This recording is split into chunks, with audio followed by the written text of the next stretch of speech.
What is Ducati Smart?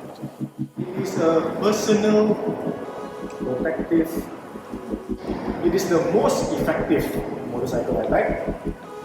14 patents for R&D and also the latest in brand technology. So, I cakap interaktif kan? Okay, so we have the first question.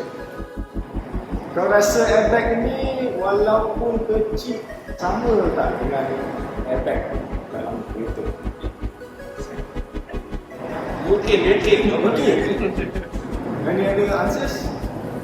Okay. Yeah.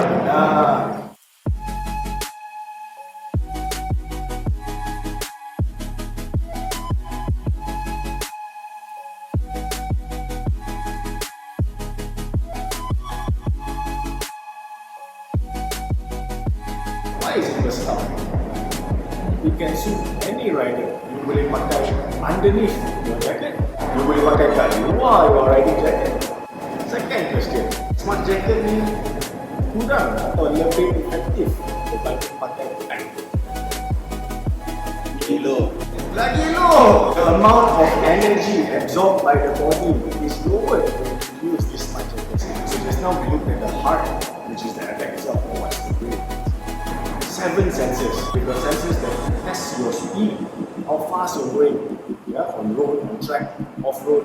They've got gyroscopes inside to track how much you're leaning. And all this is done by a stand-alone jacket. It does not connect to a bike, it does not need to connect to a bike. It is run by one GPS at the back. So the whole electronic package is at the back. Ducati, it always thinks about form, always thinks about functionality. They're lightweight and foldable.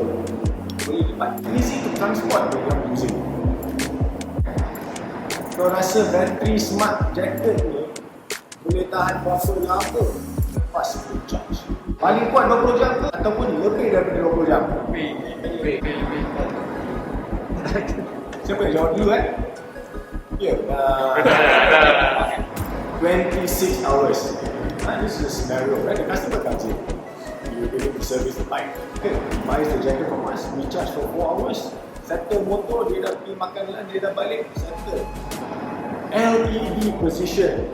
Semua bike rider kat Malaysia dah suka pakai side mirror. Tapi kalau pakai side mirror, boleh nampak. Kenapa dia nak bagi nampak side mirror? Confidence. Kenapa confidence? Green light activated, ready ya. Sungguh nampak straight away. Kita payah macam ni. Switch off. Macam mana dia switch off? Senang. Dia ada magnet. Dia klik button. Klik. So once it's switched on, it is an active and arm protection system. Dia dah jadi personal protective equipment. Sebelum tu, kalau tak activate, dia biasalah on the bike. Selalu kita cakap on the bike. Bila time nak activate? On the bike. You're ready to go, you activate. If it fits right, it works right. And you have to buy a jacket that suits your size, right? Because elbow protection,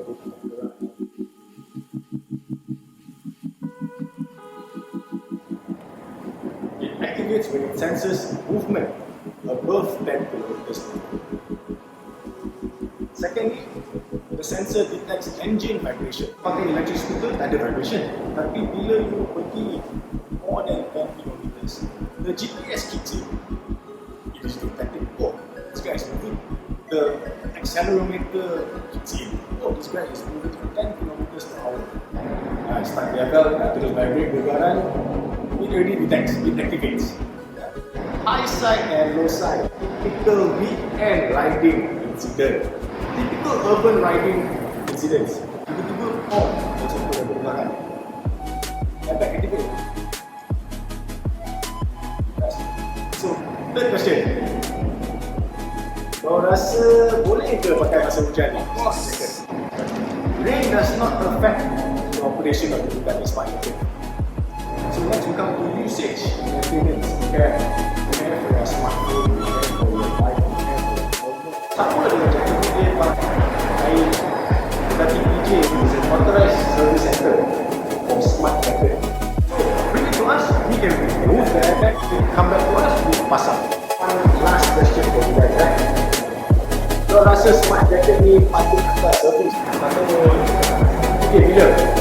Lepas bateri habis 26 jam setiap tahun? Tak. 3 tahun. Kita servis ada servis interval. Tapi in between that service interval kita pun encourage the